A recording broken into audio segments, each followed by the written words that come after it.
A self-directed path towards competency. Students, faculty, and the simulated environment as collaborative change agents. Welcome to my presentation. My name is Patricia Norris, and that number is real. I began my nursing and lifelong learning journey 43 years ago. After a very long break from formal education, I entered the Excelsior College Master's in Nursing program in the fall of 2015. In a few short weeks, I will have completed this educational adventure. A self-directed path towards competency was inspired by my most recent educational endeavor and years of clinical and simulation-based experience. This project's primary focus was to increase student and faculty awareness of their roles as collaborative change agents in the experimental learning environments in which self-directed learning is promoted as both an individual attribute and a learning process. The project has been in the planning stages for over a year. Details have changed, but the selection of my mentor has not. She is a co-worker and a PhD candidate with dual master's degrees in nursing education and nursing informatics. Her position is full-time faculty at a local community college with an associate degree nursing program that incorporates a simulated-based course, and interprofessional education allowed this opportunity to happen. The course's name is Bridging Education in Practice with Simulation, otherwise known as BEEPS. The senior nursing students in the 3 BEEPS courses I worked with are the primary stakeholders.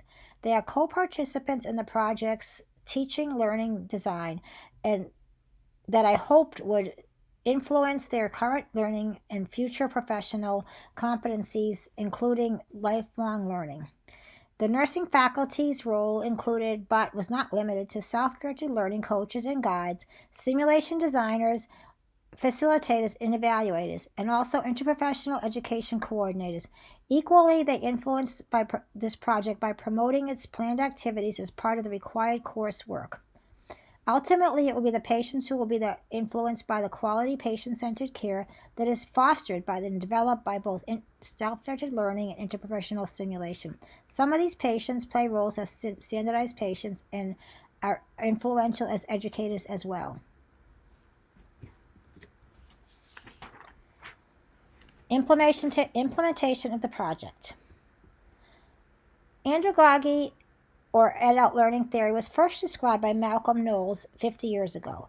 It remains the foundation of adult learning today. Its application to nursing education, when integrated with simulated-based education, can contribute to the changes called for by the Institute of Medicine and the Robert Woods Johnson Foundation in their Future of Nursing, Leading Change, Advancing Health Production. Producing professional nurses ready to practice collaboratively and effectively in a complex and evolving environment was the task assigned to nursing educators. Self-directedness and autonomy as key principles for andragogy are not only means to obtain the necessary knowledge, skills, and attitudes required to graduate, they are prerequisites for the most future professional responsibilities and expectations.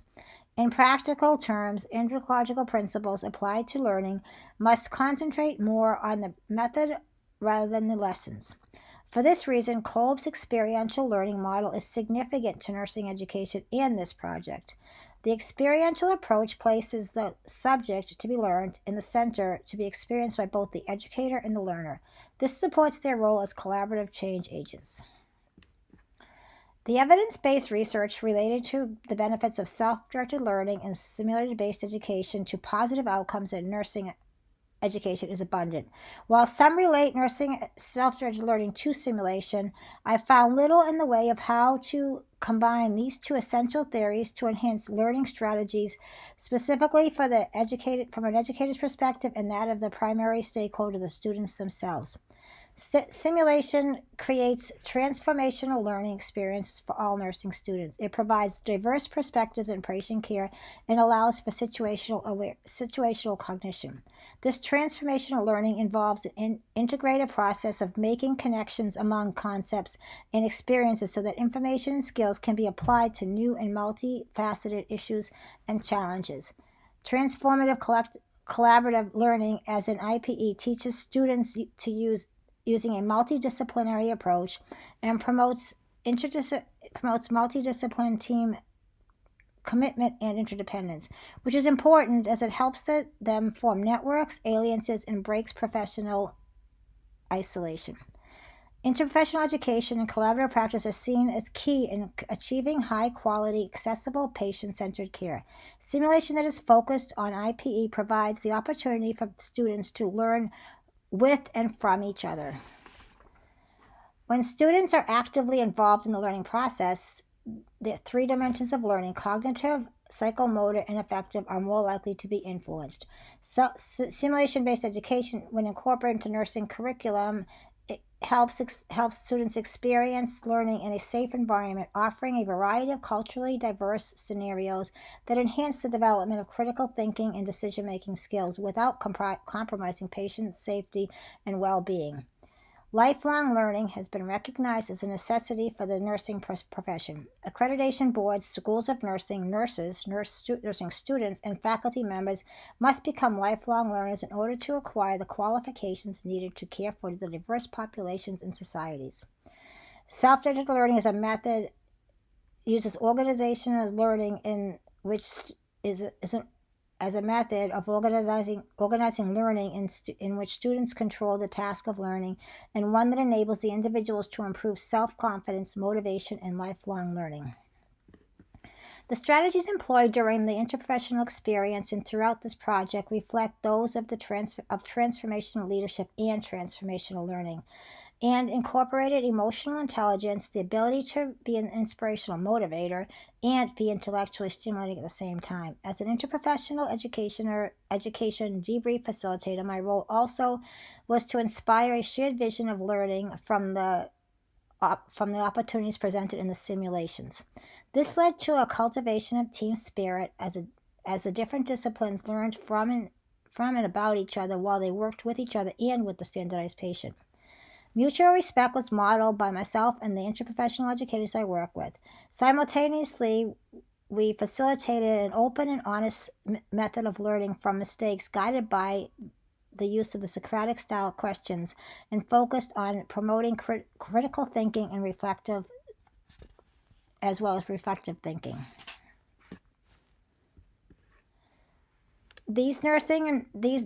The nursing and medical educators modeled transformational leadership skills and demonstrated their ability to act as change agents, transcending existing barriers between disciplines and promoting a culture of safety simply by organizing and facilitating these activities. The learning environments like BEEPs are created with the goal of preparing students to promote a culture of safety through experiential learning and carefully designed simulation scenarios and debriefs. At the same time, faculty must assure that environments like BEEPs is also created and implemented to emanate a learning culture of safety for the students, one that is capable of cultivating self-directed learning skills equally.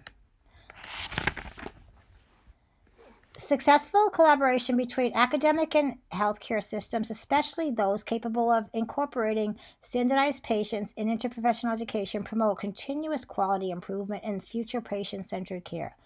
This project also utilized the college's informatics system to code student responses to surveys and increase anonymity and trust within the student population, improve faculty awareness of the students' perception about the course itself and their self-directed learning abilities, provides valuable information that guides future curriculum within the educational system.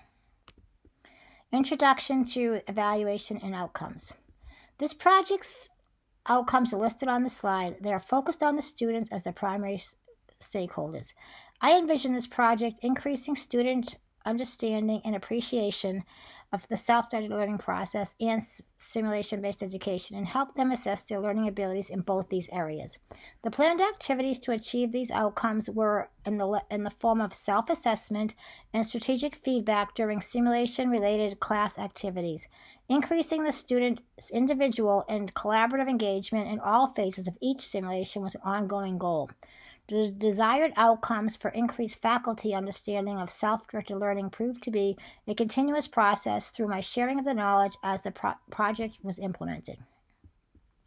The first step in introducing a concept is assessing the learner's current understanding of it.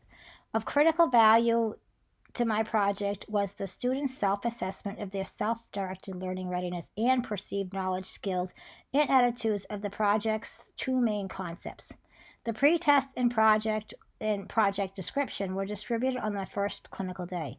Student responses at that time indicated that only half had more than basic knowledge of what self-directed learning was, and 7 out of 46 had no knowledge at all. Fewer had knowledge of how it could be related to nursing education. Over the course of the project, 2 other instruments were utilized to assess self-directed learning readiness: Williamson's self-rating scale for self-directed learning and Chang's self-directed learning instrument. Both have proven and shared validity, though for the emphasis of this presentation, only results from the self-rating scale of self-directed learning are documented.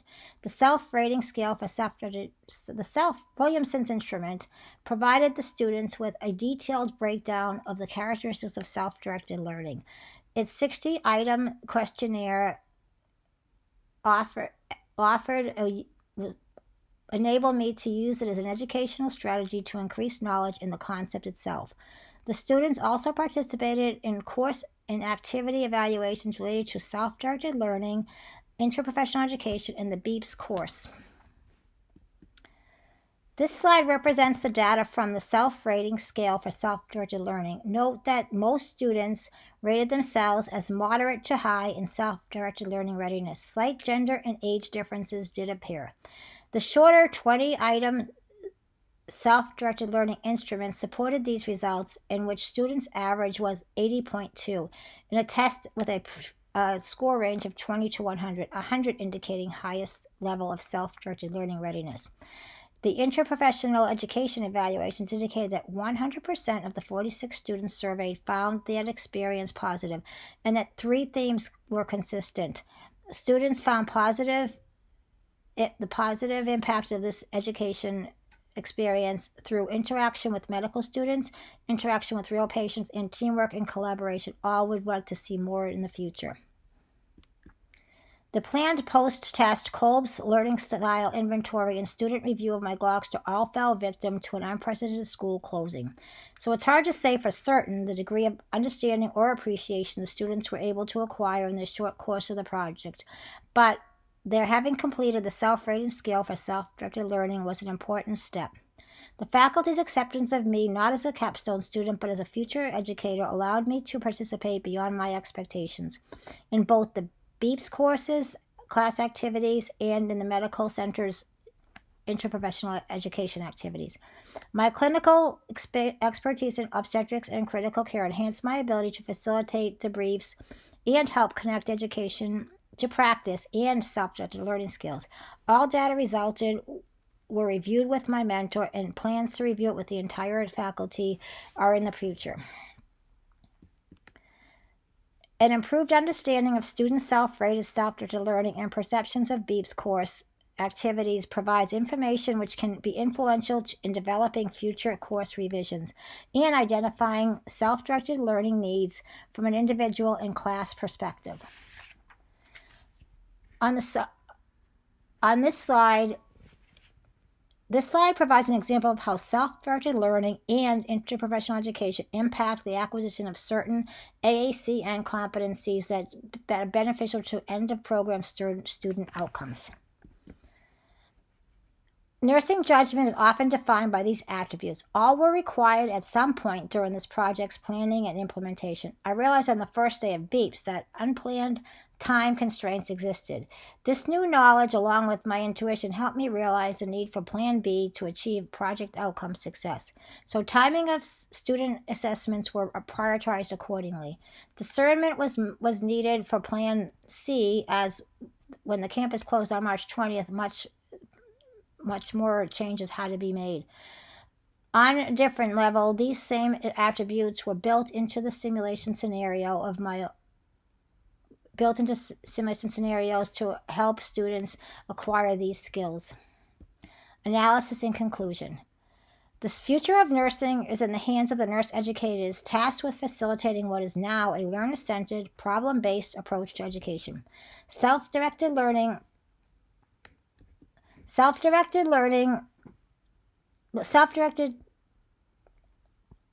is not an option for these constructive learning environments. It is a necessity. Lifelong learning is a requirement of nursing and is considered by some an outcome of self-directed learning. The impact of this project to nursing is that students who are self-directed learners will be prepared for the challenges they will face as graduates and professional nurses. Achieving self-directedness is not an end in itself. It is essential to understand whether a student's self-directedness changes over time as a function of learning, or whether students in their senior year have grown in their readiness for self-directed learning. Expanding this project to follow students' progressive development and attainment would serve nursing well in influencing needed curriculum revisions. Reinforcing faculty knowledge of self-directed learning and the strategies that can be applied to courses like BEEPS are considered essential in nursing education today, as some states substitute up to 50% of clinical hours with simulation. Simulation involves various modes of delivery and levels of realism or fidelity. Simulation scenarios design can be instrumental in preparing students in providing culturally competent and safe, quality, patient-centered care. Self-directed learning strategies as a pre-brief might represent students using scholarship and the spirit of inquiry to learn more about a culturally diverse subject of an intended case study or simulation.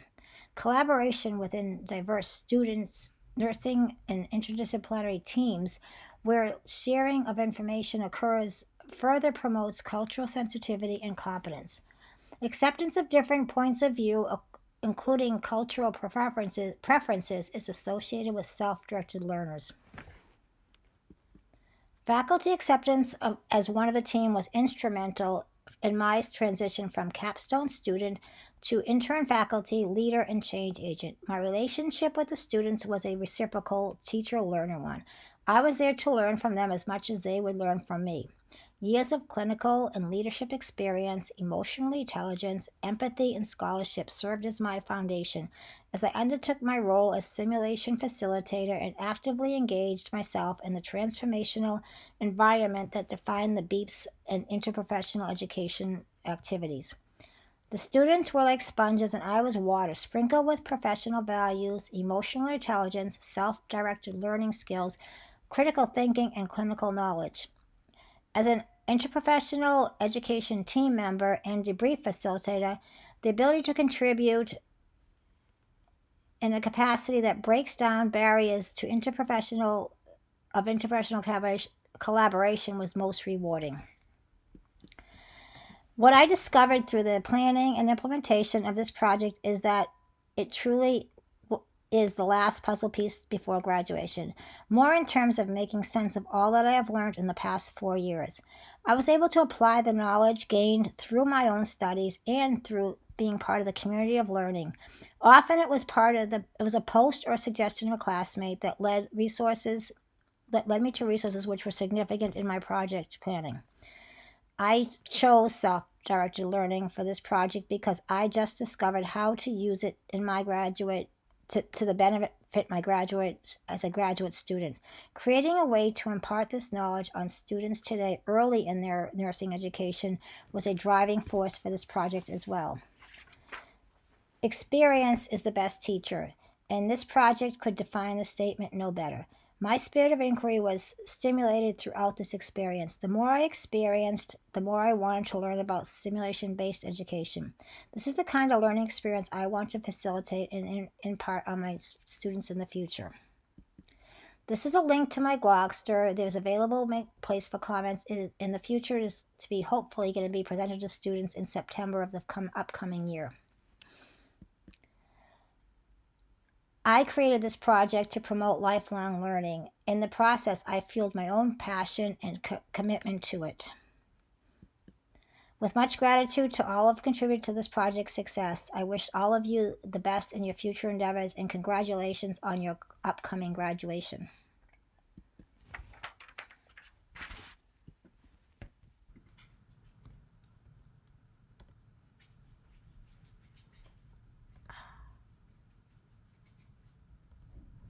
Oh, that's it.